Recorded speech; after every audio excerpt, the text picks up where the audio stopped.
This is another example of a very low sleep duration, resulting in a somewhat reasonable score. So a 55 is a score I would get maybe also for 6 hours of sleep or 4 hours of sleep occasionally, but maybe also for 7 hours of sleep that were very poorly in terms of the quality. I only slept in this case from somewhere around 1 a.m.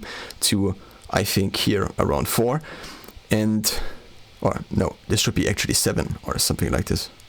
No, this is the 12-hour clock. So this is now around 3:30 in the morning.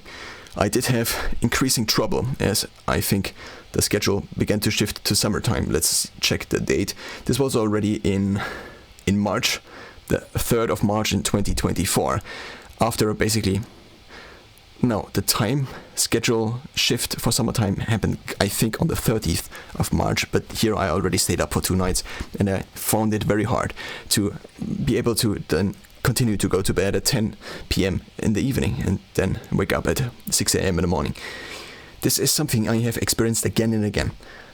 Every time, not every time, but often it seems that once I have a very tight sleep schedule implemented, and in the beginning of 2024, I just said, okay, let's try 10 p.m. to 6 a.m. in the morning, 8 nights, 8 hours of sleep opportunity, just like everybody recommends.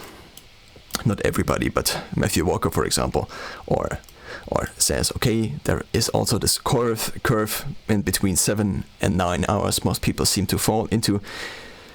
And so I try to implement this, but then it seems to be the case, that's what I'm trying to say, that my sleep schedule seems to be very, very, very sensitive to anything that possibly could negatively impact it, like staying up 3 more hours one time in a given year for weeks would throw me basically off guard. And this is then maybe the result of this, or one example.